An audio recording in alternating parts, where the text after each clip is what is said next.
ఏపీలో ration door డెలివరీకి త్వరలో మంగళం పాడనుంది కూటమి ప్రభుత్వం.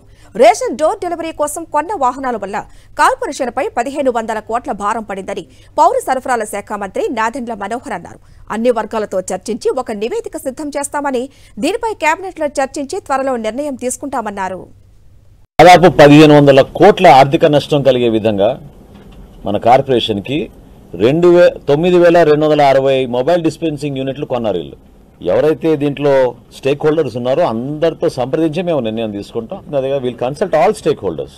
విస్తృతంగా దీని గురించి చర్చించి ఒక నివేదిక మేము సిద్ధం చేసి మా కేబినెట్ ఒక నిర్ణయం తీసుకుంటాం.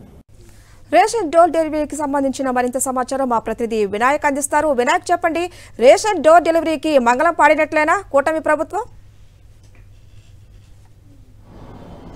దాదాపుగా రేషన్ డోర్ డెలివరీకి ఈ కూటమి ప్రభుత్వం మంగళం పాడినట్లుగానే భావించాల్సి ఉంటుంది. ఎందుకంటే ఈరోజు పౌర సరఫరాల శాఖ మంత్రి నాదెండ్ల మనోహర్ చేసిన వ్యాఖ్యలు అందుకు బలం చేకూరుస్తాయని చెప్పుకోవాలి. ఎందుకంటే గత నుంచి కూడా ఈ డోర్ డెలివరీ విధానం మీద అనేక ఆరోపణలు చేస్తూ వచ్చారు.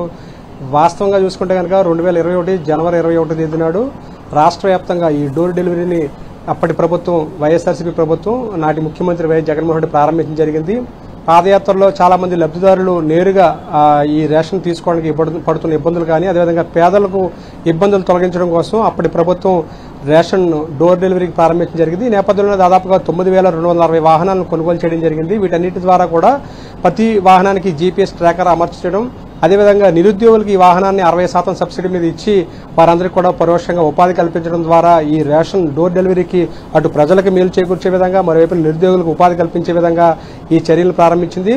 2021 ఫిబ్రవరి 1 నుంచి కూడా రాష్ట్ర వ్యాప్తంగా ఈ ఇంటింటి రేషన్ పంపిణీ అనేది కొనసాగుతూ వస్తుంది. అయితే కూటమి ప్రభుత్వం ఏర్పడిన తర్వాత ఒక్కొక్క కార్యక్రమానికి మంగళం పాడే విధంగా చర్యలు తీసుకుంటున్నట్టుగా కనిపిస్తుంది. ఇందులో భాగంగానే పౌర సరఫరాల శాఖ మీద సమీక్షల సందర్భంగా దీని మీద సమీక్ష చేయడం జరిగింది. ఈ నేపథ్యంలో నాదెండ్ల మనోహర్ విలేకరులతో మాట్లాడుతూ కూడా దీనికి సంబంధించి పునఃపరిశీలన చేయబోతున్నట్టుగా ఆయన స్పష్టం చేశారు. దీంతోపాటు స్టాక్ హోల్డర్స్ అందరితో కూడా చర్చించిన తర్వాత నిర్ణయం తీసుకుంటాం. దీని మీద ఒక నివేదిక తయారు చేసిన తర్వాత ఆ నివేదికను కేబినెట్లో చర్చించి నిర్ణయం తీసుకుంటామని చెప్పడం జరిగింది. అంటే దాదాపుగా దీనికి మంగళం పాడబోతున్నట్టుగా తెలుస్తుంది. ఎందుకంటే రేషన్ డోర్ డెలివరీ ద్వారా దాదాపుగా 1500 కోట్ల రూపాయలతోటి వృధాగా రేషన్ వాహనాలను కొనుగోలు చేశారంటే ఆయన చేసిన వ్యాఖ్యలు కావచ్చు. మరోవైపున ఈ రేషన్ డోర్ డెలివరీకి ఉపయోగిస్తున్న వాహనాల ద్వారానే పీడీఎస్ బియ్యం పక్కదారి పడుతుందంటూ కూడా ఆయన సంచలన ఆరోపణలు చేశారని చెప్పొచ్చు. ఎవరైతే ఈ పీడీఎస్ బియ్యం పంపిణీలో నిరుద్యోగులు పాల్గొంటున్నారో, ఇంటింటికి డోర్ డెలివరీ చేస్తున్నారో వారి మీద ఈ వ్యాఖ్యలు తీవ్ర ప్రభావాన్ని చూపబోతున్నాయని చెప్పుకోవచ్చు. ఎందుకంటే వారంతా కూడా